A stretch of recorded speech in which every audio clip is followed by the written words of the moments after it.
I want to say hello to you, and especially you, and welcome to Business Life Lessons After Dark. I'm Pastor Jeff, and this is the relationship portion where we get into deep and real talk about relationships. And today I am happy to have with us none other than Miss Katrina Hudson, who will be joining us. We have Brother Michael, who will be joining us.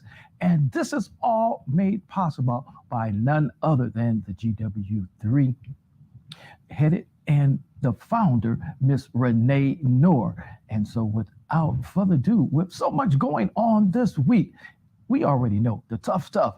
We're going to talk about Roe v. Wade. We're going to talk about what's going on in the world today.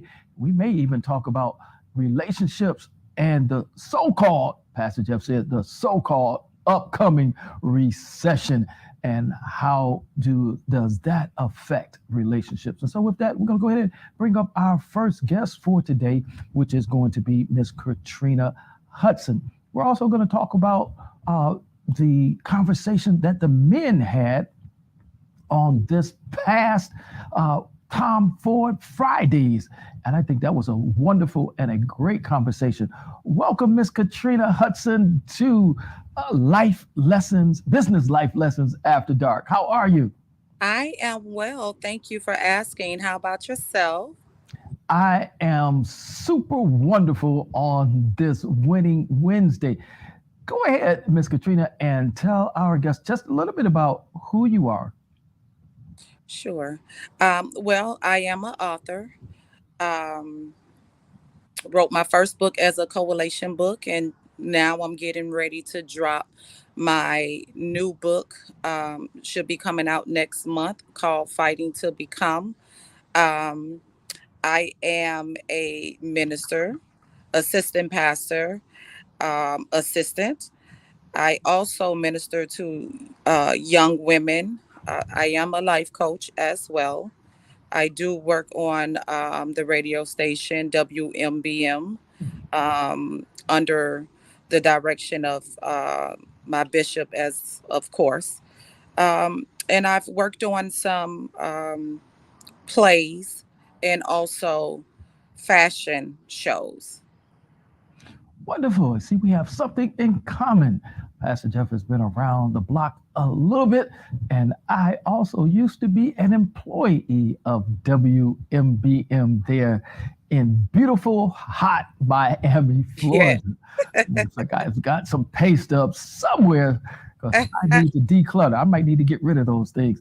And so I hope you're ready to dive in deep. We'll start out with just a little bit of, we're going to go over what the men talked about on the Tom Ford Fridays this past Friday. And we had a deep dive conversation, barbershop conversation, just among the men about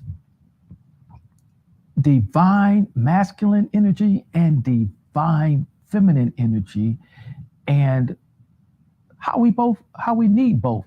So if you don't mind, Miss Katrina, what's your perspective on divine masculine and feminine energy as a harmonic part of an individual?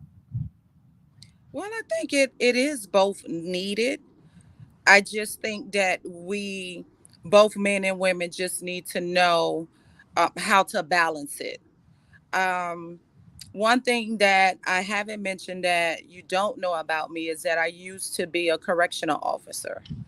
And I had to wear that masculine energy when I walked through the doors. And sometimes I didn't know how to balance my feminine energy because I was so consumed with dealing with the males when I walked into work. I didn't know how to shut it off. So I think there has to be a balance for the both, but I do believe both is needed. So I'm going to get personal already, Ms. Katrina. So you said that you had some challenges in cutting off the masculine energy and cutting on the feminine energy. And so I like to use the word, I heard the word balance, and that's a word that's often used. Pastor Jeff likes to use the word harmony, and I'll share with you a little bit later on why I use the word harmony now, but I understand what you're saying from balance.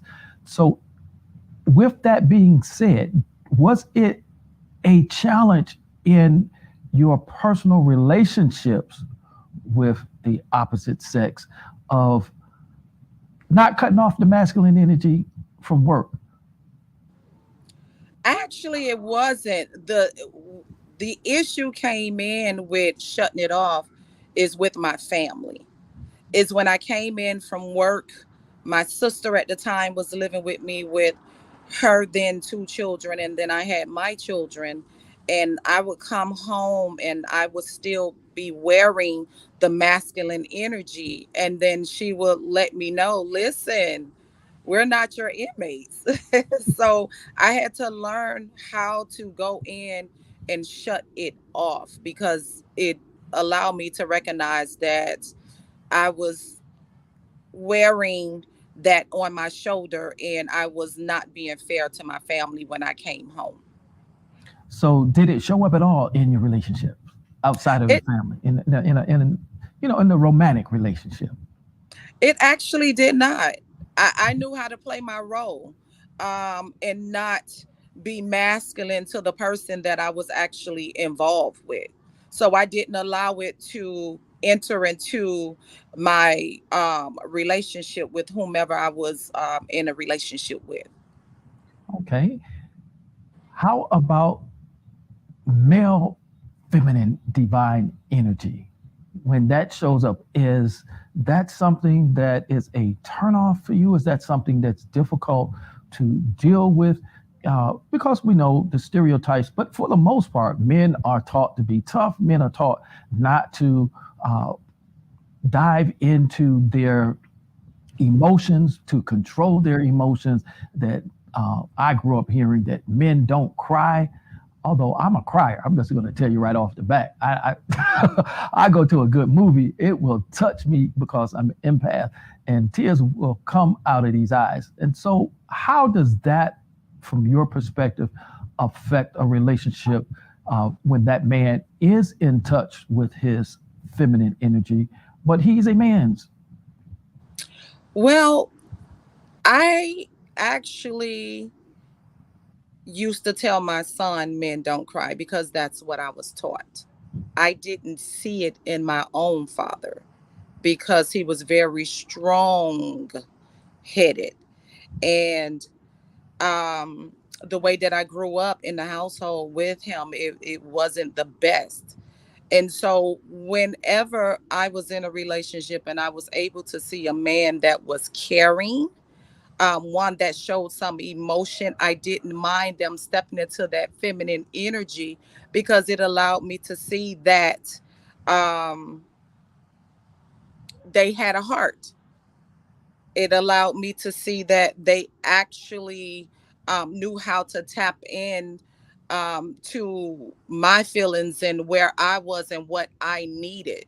Now, the side that I did not like in the feminine energy in dating is when they get too involved in women's situation instead of allowing us to handle our own situations. It gets a little bit too gossipy instead of just supporting that. Okay, I'm having a disagreement with a friend, and they're guiding what needs to happen instead of just being a gossiping person. So, Miss Katrina, help Pastor Jeff and other men out when you say that situation. Give us a little more detail. What are you talking about? That when men get into, because we're talking about that the divine feminine as displayed by men. So that part that was too much for you, what did that look like, and what did that sound like? The too much for me is once again getting involved in women's situation where you're um instead of saying, babe, listen, I think what you need to do is you all need to sit down, pan it out, woman to woman, not get in the midst of it where you're talking about the woman, you're bringing in negative things, negative um, a negative perspective when it comes down to the woman just gossiping and just being messy. That's something that unfortunately women do that I'm not proud of or proud to say. I'm grateful that I'm not one of those women that partake in those such things. But I have encountered men that will get in the middle and they would do the he say she say, and that's the part of the female energy that I don't like to see a man involved in, because women can be very messy. Mm. And then when you throw a man in there and then they're being messy along with it, it's just, it's very distasteful. So a man gossip, you said, is feminine. Is Yes. that what I understand you to say? Yes. And that's a turn off. That's a big turnoff. Okay. All right. All right. All right. Now, we like to have definitions. So, when for you, what do you define as the divine feminine that is attributed to men, where they should operate? What does that look like? What does that sound like to you? What they should be operating in, Yeah. what it should look like. What does the divine feminine look like in a man from your perspective? One who knows how to tap into the soft side of themselves, which is what we women, we have the softness of ourselves. Um, Not too hard. One that shows feelings. One that shows empathy. And the reason those are the ones that I can resonate with, that points out to me, is because I've gone from dating someone that was very in tune with my feelings, his feelings, the softer side of himself versus the hardness of himself. And then I dated someone that didn't show it at all. They were very motionless. They didn't want to share in if I'm going through something, and they never wanted to show a softer side. Even if they were going through something, they would never show a softer side. It was always a pushback. It was always he had to be the tough guy. Never show them that you're sweating. So those are the things that would stick out to me. All right, I'm going to share with you a scenario from a friend of mine who is a psychologist, and she was sharing that one of her cases, that the couple was there, and the woman in that she was counseling was complaining that he never showed his feelings, that he didn't talk, and as she began to share how she felt, tears came to his eyes. And when tears came to his eyes, her comment was, "Oh, come on now, don't tell me you're a big crybaby." What do you say to that? She was wrong, because you're fighting with trying to get him to show that side. And then while he's listening and the emotion shows up, then you beat him down for that. And I just feel like she missed an opportunity to tap in to the emotion that she's been looking for from him.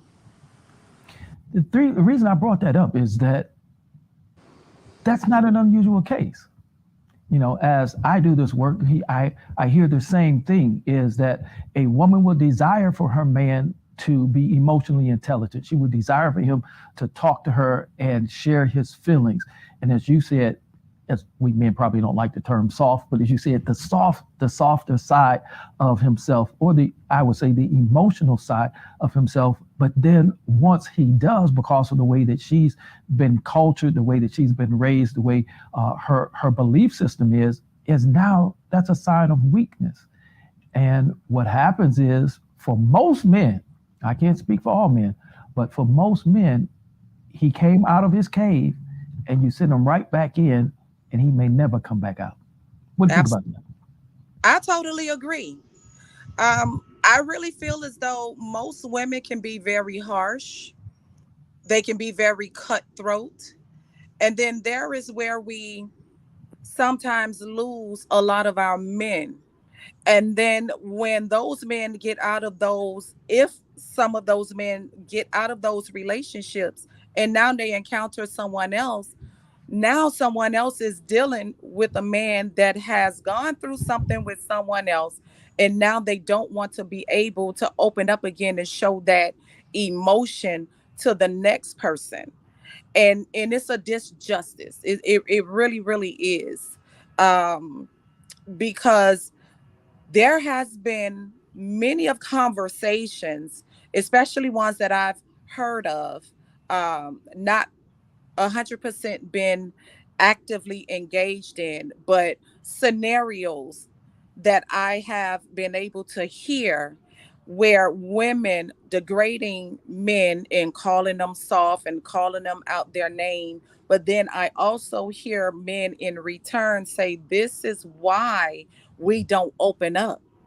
This is why we don't share that softer side of us, because when we do, most women look at it as a weapon to use against us.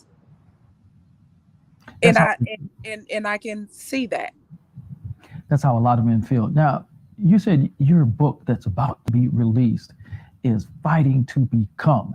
Now, as Yes. we talk about this, I can see this being a chapter in that of men fighting to become whole, men fighting to be able to show and exhibit both their divine masculine and their divine feminine. What do you think about that? Are men fighting to become? And I don't know if that's what your book is all about or not, but I think there's going to be a chapter in the book. What do you think? That could truly be a chapter in a book for men fighting to become, because I do believe they are, especially our black men. They're fighting. They already fighting against the world, and now they have to fight against their women. They have to fight for their place. So if I'm walking outside of my door as a man and I know that the odds are against me walking out my door, I do not want to walk inside of my door and I have to fight in there as well. That should be my safe haven. That should be a place that I should be able to come and unloose and be able to get the backing that I need, that I wasn't able to get when I was out there fighting against the world, when I had to go make ends meet to make sure the family was good. All righty, we're going to shift from that conversation to I'm going to dive right in. We might upset some folks. We might move a few feathers, Miss Katrina. I hope that you are ready. Look at here. You said that you work in ministry, and I want to know your perspective. I've heard this phrase saved, single, and sexy. So, what's your perspective on saved, single, and sexy in the 21st century? I mean, it looks very different than the way that I was brought up. Um, but here is the thing. When you've been brought up, well, let me speak about me. When I was brought up, there was a certain way that you had to look and you had to maintain that look. And it made me feel like I was doing something wrong, because it was never explained like you need to dress a certain this way because of this, or you need to move this way because of that. And a lot of times, when you go back into those days, and then now when you come into these days, at first, me stepping out to dress another type of way, it was scary for me, because I was taught you don't wear women don't wear pants inside the church. So it was a lot to take in. And then as time start changing and you start seeing women going in with the pants, and I won't lie, it did something. But then I had to learn who I was. Who am I in Christ? What is my walk? So just because you are a Christian, you're single, is nothing wrong with being sexy, just as long as you don't overdo it. And what I mean by overdoing it is overexposing yourself. All right, and we're going to take a moment. I'm going to come back. I'm going to dive into that. I have some questions, of course, but we're going to say hello to Gail, who said hello to you and I, and also Miss Tanya said hello to both of us, and we want to say to them, thank you so very much for watching and putting your comments in. And anybody else who's watching, if you want to put a comment in, or did you have a question that you would like to ask Pastor Jeff or ask Miss Katrina, go ahead and put it in the comments, and we'll do our best to get to it. Now, you said that being saved, single, and sexy is okay as long as you don't overdo it. Come on, Trina, tell me, what is overdoing it? Overdoing it meaning you are overexposing yourself. Um, So what's overexposure? Let's let's let's Overexposing. let's let's get to the nitty gritty. What's overexposure? Because Well, one person's overexposure is underexposure to somebody else. this is true, but when you're representing Christ, as a woman, we're talking about you're having splits all the way up that's exposing, you know, a part of you that shouldn't be exposed. I mean, this is just my opinion. Can we name that? Everyone, Can we name that? Pastor Jeff don't take any assumption. So what are we talking about exposing, Katrina? we're talking about exposing going all the way up to the thigh hip area where Okay, you can all right. So too much feel leg, showing too much leg. too much leg, too much Okay, cleavage, too much. What is that? cleavage. Too much cleavage. Now, see, I'm tell y'all, don't let the pastor in front fool you because I like to keep it real. Look, the majority of men are visual, and Yes. men like the three B's. All right, we like the breast, we like the booty, and we like the brain. Some of them ain't got to the third part yet. But those of us that are wise and lived a little while, we put the brain first because the rest of it nowadays can be bought, fabricated, and you don't know what's real and what's not real. Let's just keep it real. You don't know whether that's what they were born with, that their mama and daddy gave them, or they decided, hey, mom and daddy didn't give me what I want, so I'm gonna just go buy it Absolutely. and front it myself. So when we talk about the three B's, when it comes to being single, now look, you I know most women from what I've learned, no matter what they look like, want to think that they're beautiful. And they go out, they want to flaunt or show off the assets that they have, whether they were born with them or whether they bought them. We have found in the 21st century that is no different than the church. I mean, I'm just going to be honest with you. I've gone to funerals and weddings in the last 2 years, and Pastor Jeff just had to like, mm, that's interesting what you're wearing. Please don't bend over.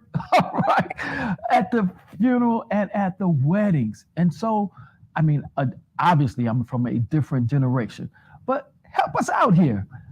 From your perspective as a single woman, what do you consider to be appropriate and what do you consider not to be appropriate? I mean, have you looked at some IG pages? Have you looked at some clubhouse profiles?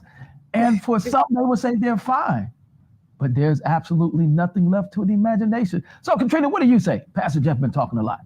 Well, for me, what is not appropriate is the extra short dresses where if you sneeze wrong, it will expose more than need to be exposed. Your undergarments. Some women don't wear any undergarments, so that's another thing to consider of what you are wearing. Um, exposing too much cleavage, exposing too much of your hip area. I just feel like you can still dress in a way where you can get the sexy across and still stay in your element of being a Christian. So from that perspective, I want to flip it just a moment because I understand where you're coming from. Yeah. Hey, look at here. We got the BOP TV network, Mr. Michael. How are you, Michael? Good. How are you, sir? I'm doing wonderful. Have you been listening to the conversation, sir? Yes, I have. So what's your perspective on this idea of being saved, single, and sexy? Well, at some point, I think that many single people are going to be looking for a mate, right? So they're going to have some kind of attractability, if that's a good word to use, right? So Mhm. so in that attractability, they need to look, if you want to call it sexy or appealing or interesting enough to engage in a conversation, interesting enough to encourage a conversation that could lead to dinner, even a cup of coffee. So I think that's very important. So for you, Michael, at what point does it move from being attractive to you just showed me too much? I'm just gonna call it. All right.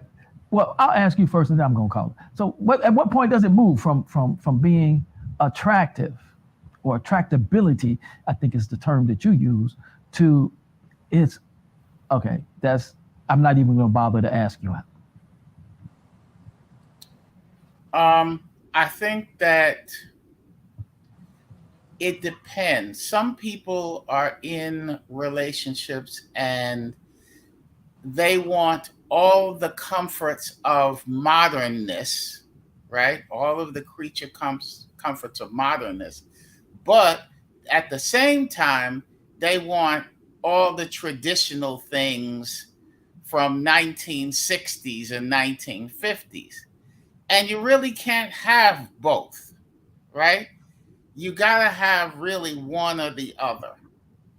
And I may stir up a lot of mess by Stir it saying, up, stir it up, stir it up. but as men,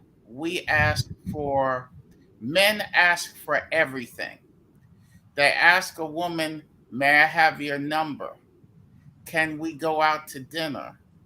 Can I take you out? We're always asking questions till finally uh, we're popping the question, right?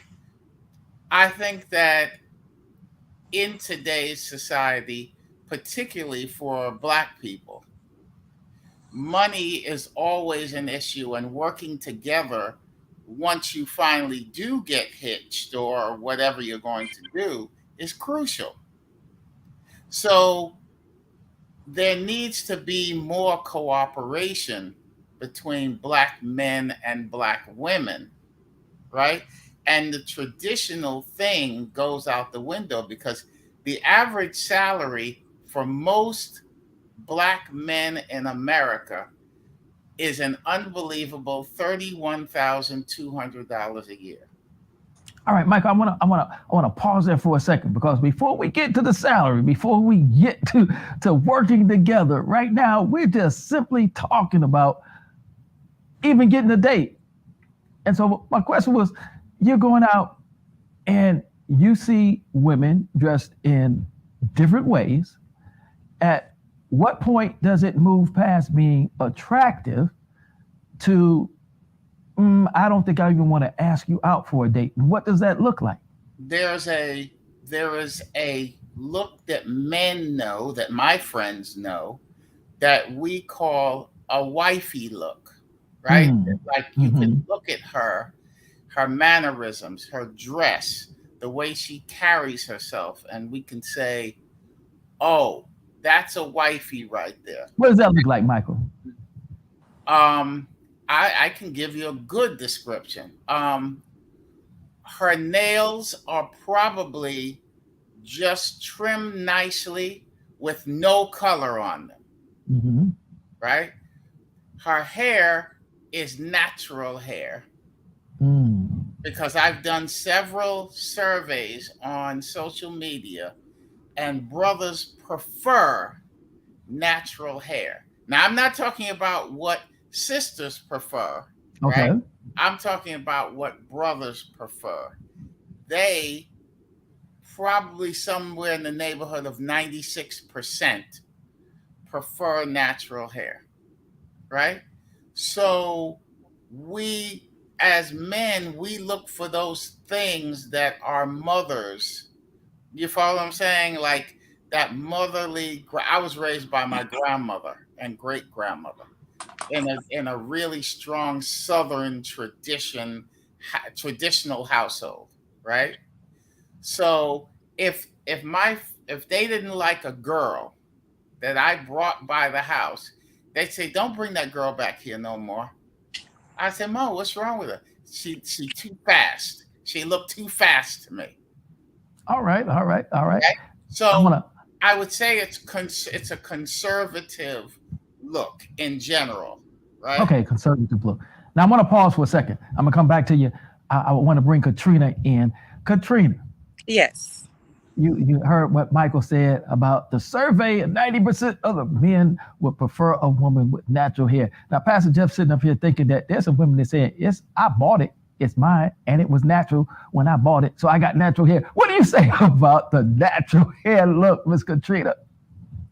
I think that it's all in the woman. Because here is the thing what a lot of men don't understand, and it's a hard conversation for most women to have.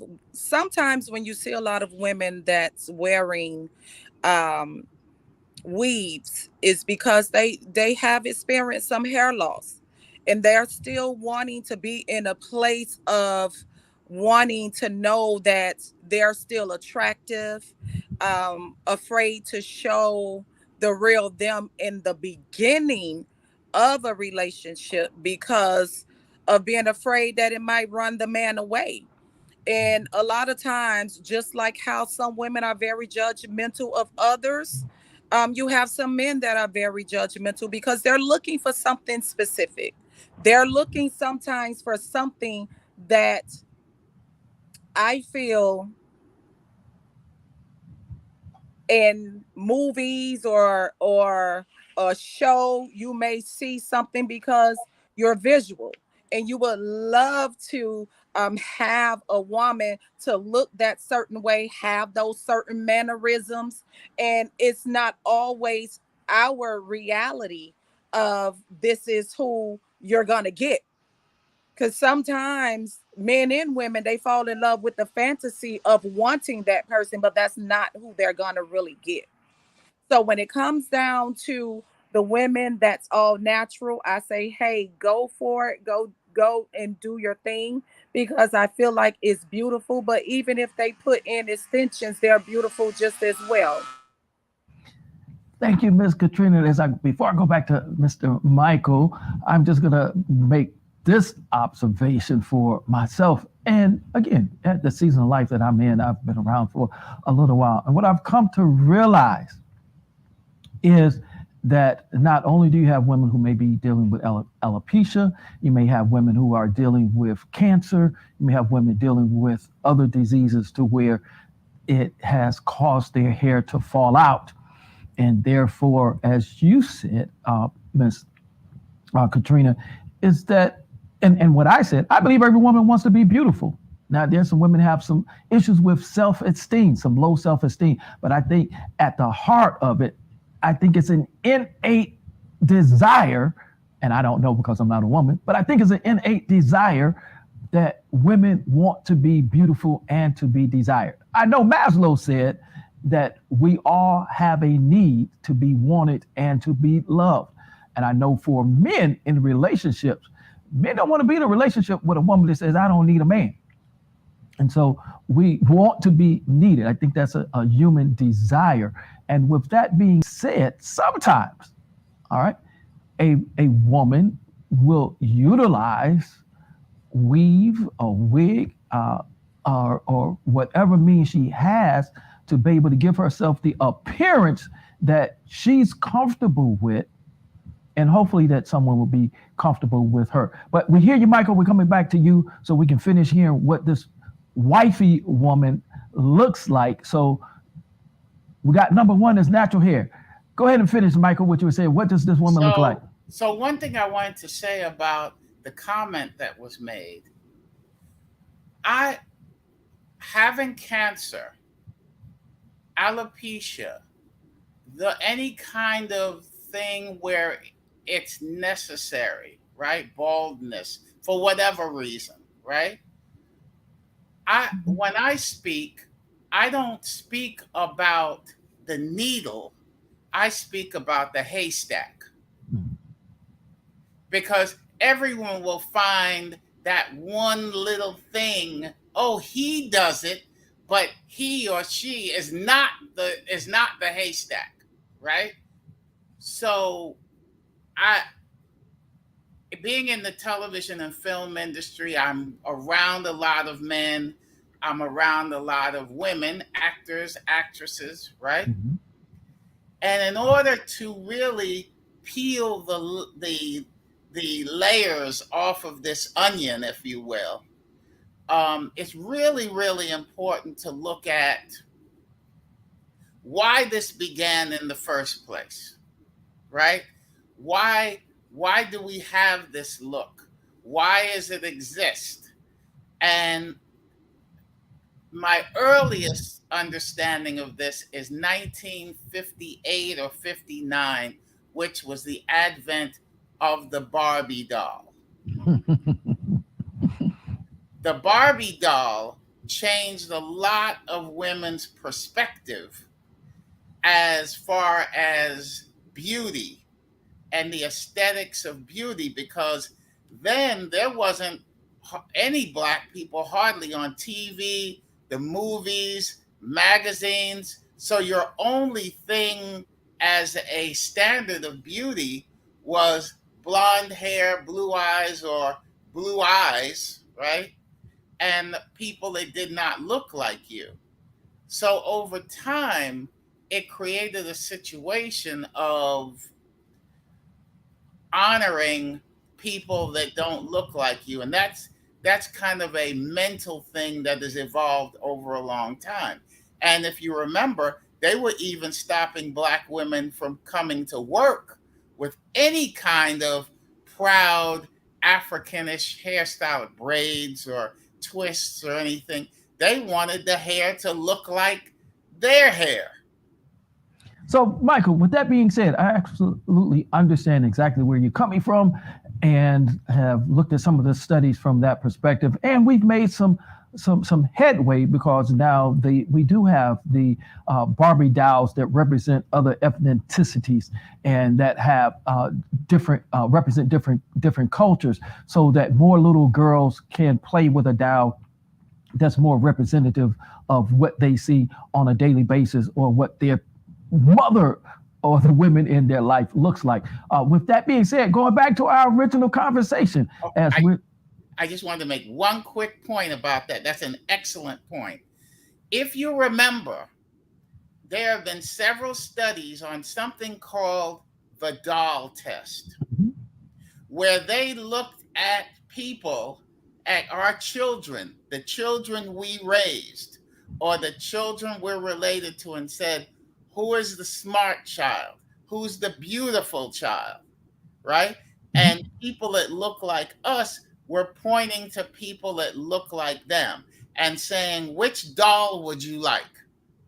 And there's a black doll with black hair and a white doll, and they took the white doll. So there's been some psychological um, training, if you will, um, absolutely, that, absolutely. that has caused this. So I just wanted to peel the covers off of Yeah, Um, with that being said, and that's what I was also alluding to. I'm very familiar with those studies as well as the work of Jane Elliott. I'm pretty sure that you were familiar with her work yes. as well. But as we consider that and look at where we at right now in the 21st century, and we're going back again, we're talking about again. Our original conversation was being saved, single, and sexy, which is something we wouldn't have had a conversation about in the 50s. We wouldn't have talked about being saved, single, and sexy because they wouldn't have all fit in the same sentence. And so, what we're asking, Michael, from that perspective, as we talk about what this wifey looks like today. Of course, we know it's not the same as it was in the 50s. And so everything you've said already, we got the natural hair, which was the survey. And Pastor Jeff suggests that at this point, because you can't just look at a person and tell that whether they had cancer or not. You can't look at a person and tell, for the most part, whether they're just balding, getting old, or if they have alopecia. Hmm. And so you can't really look at a person and diagnose them. So a person who, again, wants to have high self-esteem, a person who wants to be desirable, a person who wants to be attractable, as you said at the beginning. As we take all of that in consideration, Michael, let's move down for the rest of it. We've passed the hair. You talked about the nails without any polish on them, and I know the millennials are like, I don't know what he's talking about, but we're They do dealing with exist. your perspective, and so your perspective is your perspective. So let's go ahead and finish that up because we want to get into another question before we end this broadcast today. So if you can kind of sum up, what does this wifey woman look like, and then what does the non-wifey woman look like? If you can sum that Okay. up. It's real easy. The wifey look is a conservative look, Mhm. right? It's a conservative look. The non wifey is a club look, right? It's a look that you would not typically wear to maybe a church service, or that it's more of a club looking look that enhances body parts that don't really need to be enhanced, because brothers that are looking for a serious wife, they want to get into their mind. They want to learn more about them, and they're not concerned about their build and all of that stuff. Of course, we got eyes and we're going to check them out, but they don't want that. Just like on dating sites, the women that show what they got that they think is attractive to men, they show it. So they'll Mhm. show breasts on dating sites, booties on dating sites, but it's what's up in the dome. It's what's under the dome that counts.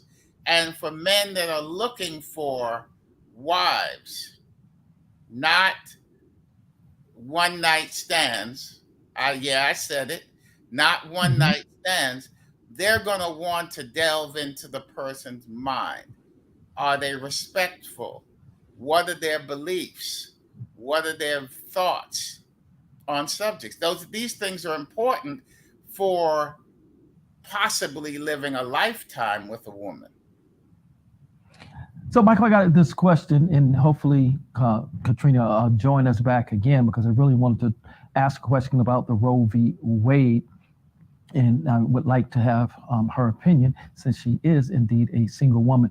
But again, for all of our listeners, we'll say thank you for tuning in, and we want to know what you think. Go ahead and put it in the comments. Put it in the comments wherever you're watching from, whether you're on our YouTube, whether you're on our Facebook.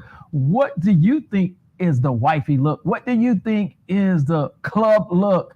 And what do you think about being saved, being single, and being sexy? One of the things, Michael, that I have noticed again in this 21st century with some of the younger people, I have moved away so much from being as conservative as I was when I was coming up, and to look to see where we are as we evolve as people, where the church evolves as a body of believers. in what we teach, what we preach, and what we propagate. And one of the things that I have learned is that for the younger men, they are okay. They're not so much concerned about the dress or the look of their mate or their wives. The wives come out, and what we would say from our generation was a club look. They're fine with it. That's what they're attracted to, and they think is absolutely okay. So, from your perspective, is that too much, or how do we deal with our as with the relationships or being single, sexy, and saved in this dating period of the 21st century, where we have gone past that conservatism of plain natural hair, nothing really being revealed, no makeup, no fingernail polish, dress below the knees. You know what I'm talking about, So, Michael. and I don't mean looking like Granny Flag or something like that, but I am saying there is a look, and there's a lot of women that prefer that kind of look. So, what do I mean? If if I'm a woman and I dress like I'm going to the club and I work for a law firm, that's going to be unacceptable. Absolutely unacceptable. It was unacceptable then and it's unacceptable now, right? So there are things that are appropriate. Just because the times are changing, that doesn't mean those things are good. Not all change is good, right? And for a woman, in my opinion, again, I talk to a lot of men and I deal with them from the television network, and they are young men. I'm talking, 20, 24, and they look at it the same way. They look at a girl and say, oh, that's a girl just to kind of take out, if you know what I mean, right? And you meet and you take her home. But then there's another woman that they look at and say, oh, that's a wifey right there. There's a certain swagger that a cultured woman, right, a conservative woman has that's different. It's the way she carries herself. It's the way she moves. It's the way she signs something with a pen. It's the way she sits, right? In church service or wherever. You can see it, right? You don't a bird knows the kind of bird they're attracted to by the way they flutter their wings.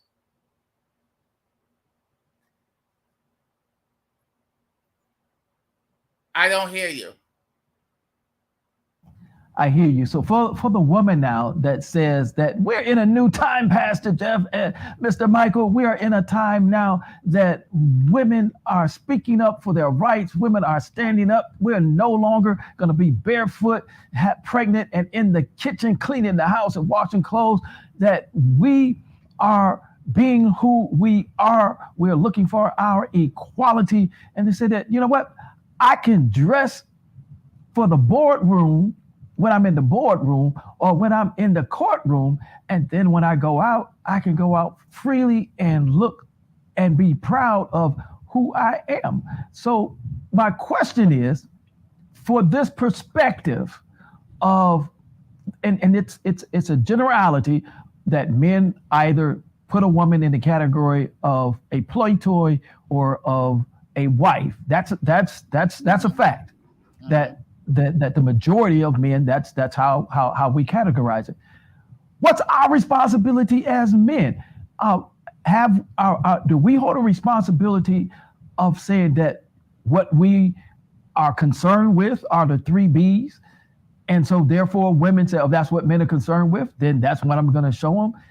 Because when we have these conversations, oftentimes we just look at what the women are doing. But do we as men have a responsibility of changing the narrative, especially those of us who are a little more mature? Do we have a responsibility of changing the narrative of what it is that men are looking for and what it is that men think is desirable from a woman, because I would submit that I mean, across the ages, across the generations, when women dress to go out to be desirable, are they not dressing based off of what their perception of what men want? Michael, what do you say about that? They are, well, some women dress based on how what they think men would like, but I'm gonna tell you, men and women are totally different with their perspective in dressing.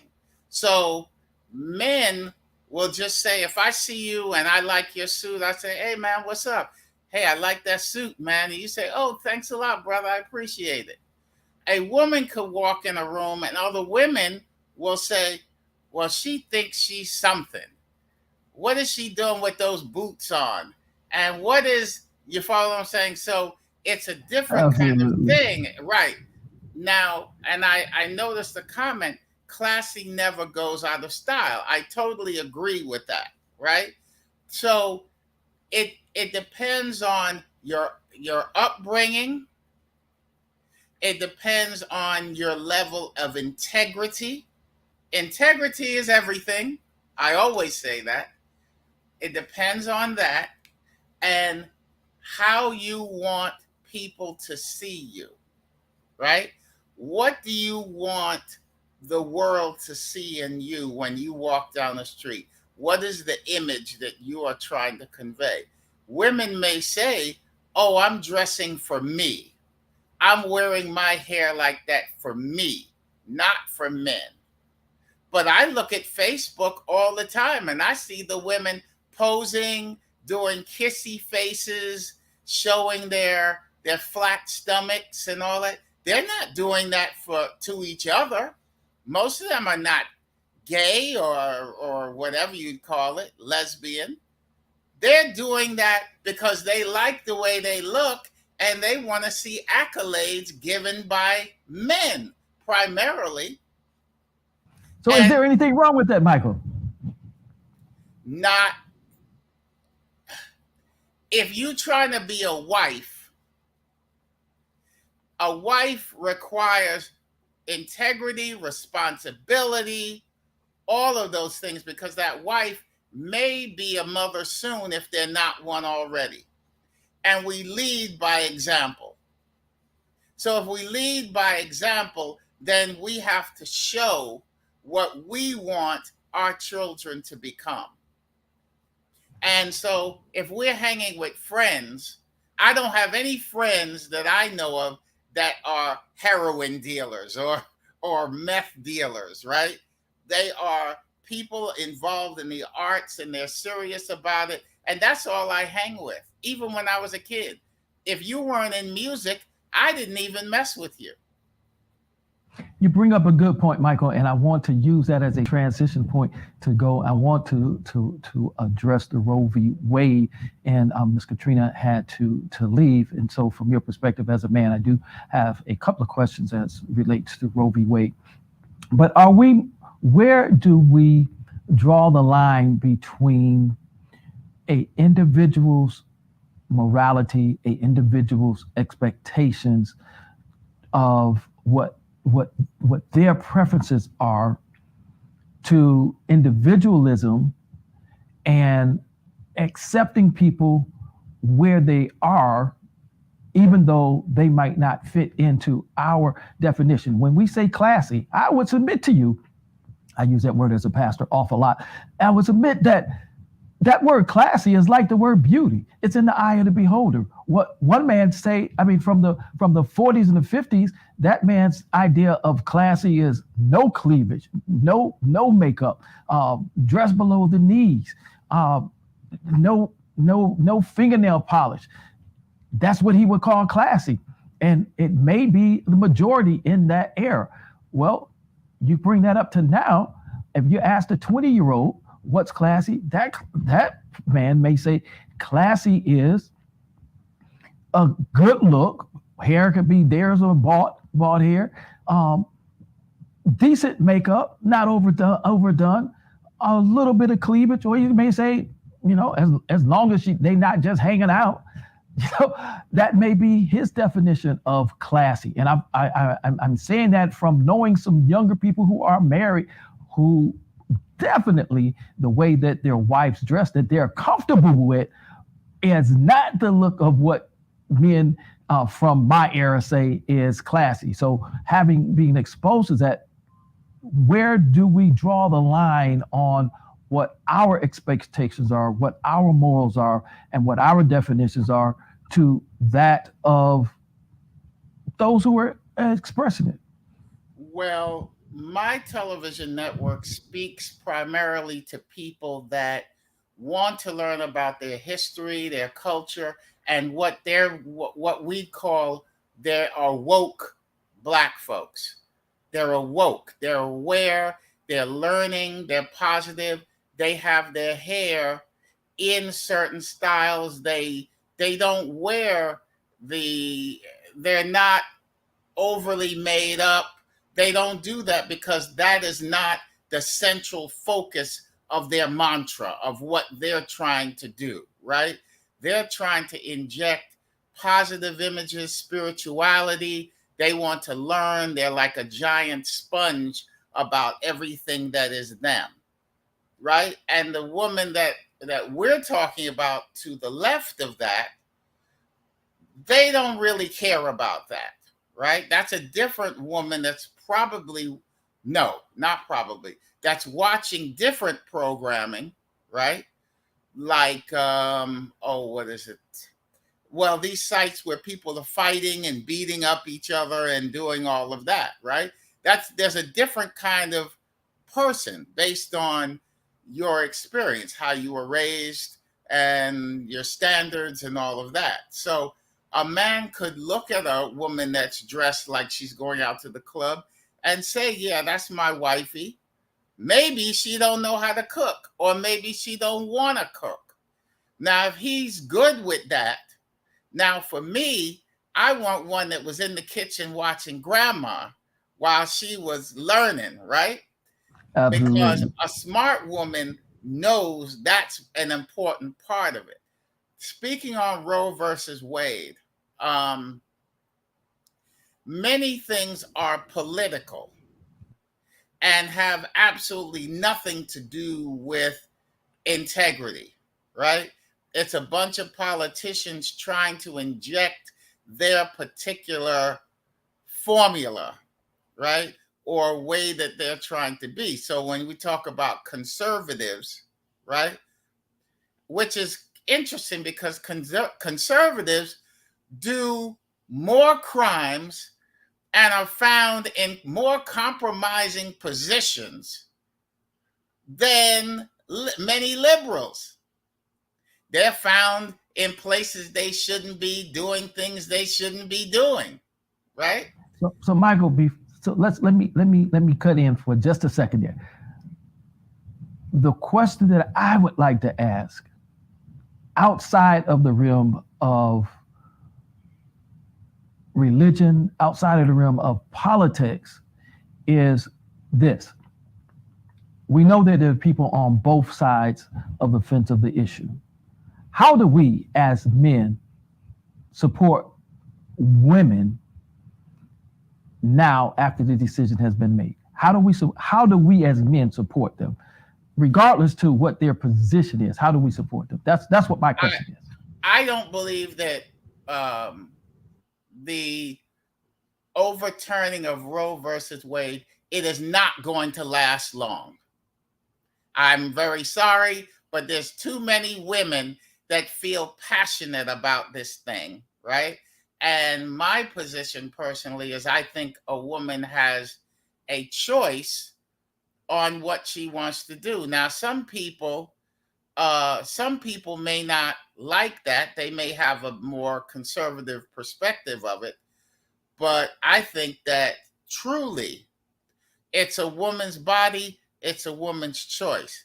And there's too many women, because I've seen them marching, I've seen they have too much influence, that this is going to just stay like it is. This is a temporary thing. What's the song? The answer, my friend, is blowing in the wind. And soon it's going to blow the other way. Well, Michael, let's look at this because I think a lot of people want to just make their point on their position. All right, but when we talk about supporting, one of the things that one of the comments is don't make babies, and from that perspective, it takes a man and a woman for the most part to make a baby. So my question is, and some have talked about responsibility of the man, some have talked about responsibility of the woman. What I'm asking from a realistic perspective, because this is causing emotional stress Mhm. on women who are on both sides of the fence, how do we as men support the women, this irregard of what their position is for their mental health and for their mental peace? And this is going to be our last question. How let's We, take it we, outside the box of morality and religion. Let's take it outside of the box of politics and just take it into a mental health perspective, as take it to the perspective of men supporting women. How do we do that? Especially, we and I want to say just men of color, but I'm gonna say it tonight. How do yes, we do that as men of color? we support them with it verbally in social media. We support them with encouragement, right? We support them and their feelings. I mean, that's what you have to do in any relationship. Support, right? And we need to support our sisters. I think that is always important, right? But you know, and for now, if you're not trying to have a baby, then men are going to have to put that hat on, right? If you know what I mean, we're going to have to go down to the drugstore, and women are going to have to probably visit their local doctor, right? Just to make sure everything is good. There's a lot. Now, when we start peeling the covers off of that, it has a lot to do with population control and the fact that people of color are getting ready to become the majority and not the minority. That, Absolutely, Michael, and that's another conversation. That's when we get. I mean, I see you are, as I would say, yeah, heavy. When we get into Planned Parenthood and Margaret Sanger and I'm with eugenics that and 100. population control, I don't know where you located, but here in Georgia, we have the Georgia Guidestones. When you get into all of that, I mean, that's another conversation. But from a relationship perspective, Pastor Jeff brings it up from a relationship perspective of our women definitely need support regardless to which side of the fence that they're on, whether they support the overturning, whether they don't support the overturning. What Pastor Jeff would like to say is, if you are in a relationship, if you are married, is that you as a man need to be able to support your woman, and you don't have to agree. And this is where having good communication skills come in. This is where being able to agree to disagree, and where for men that emotional intelligence is very important to have, because you don't want to minimize the way that the woman in your life is feeling. And women, you don't want to minimize the way that the man in your life is feeling, and where we need to be able to come together, talk about it, the issue, be able to agree to disagree, but to be able to support one another in the midst of the disagreements, because it's important for our mental health, it's important for our peace. With that, we're about to take this show to a close. I have enjoyed speaking with you, Michael, and enjoyed speaking with Miss Katrina and her book, Fighting to Become. I can't wait until that book comes out, because there's so much that could be in it. Fighting to Become. So, Mr. Michael, how can people get in contact with you? Okay, they can reach me at info at boptv.com, boptv.com, info at boptv.com. Thank you so much, and hope that you come back. We have these every Friday, and I'm every Wednesday. I'm already into Friday. If you get an opportunity, I'm inviting you right here now. If you get an opportunity on Fridays, on this very same place for StreamYard, for Facebook and YouTube, we go live and we do Clubhouse from 12:30 to 1:30 ish, and we have a conversation, just men. Michael, I want to invite you to come out if you can and join us on this Friday. We call it Tom Ford Fridays simply because as a designer, we dress in black and white, and we get to have a barbershop conversation for at least an hour where we don't have to listen to the women. The women can't talk to us. They can put stuff in the comments. We get to choose what comments we want to acknowledge or not acknowledge. But it's absolutely a healing space for men. Would love to have you to come join us, and where we just share, we agree to disagree, but as men having a safe place among the women. And then on these Wednesday nights, typically we'll talk about what the men discussed on that Friday. So if you can, we'd like to have you come join us. We start Clubhouse at 12 o'clock. We go live at 12:30.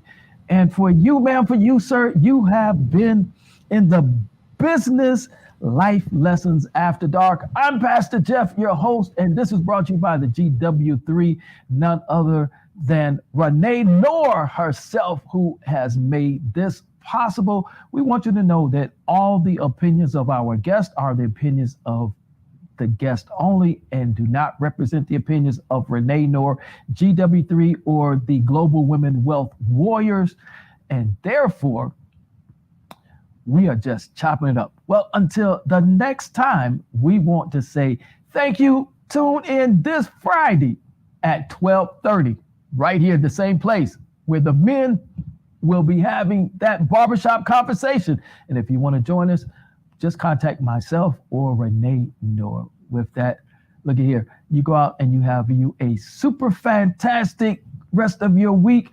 And if nobody told you today, Pastor Jeff wants to tell you, you have an absolutely beautiful smile. If you don't believe me, go find you a mirror, a rear view mirror, a bathroom mirror, a backup mirror. I don't care, a compact mirror, whatever kind of mirror you want to find. Find the biggest mirror you can find. Smile at yourself. Pastor Jeff guarantees you that yourself is going to smile right back at you. Consider that God smiling at you, and you go out and share God's smile with the rest of the world. God bless you. Pastor Jeff loves you. There's absolutely nothing that you can do about it.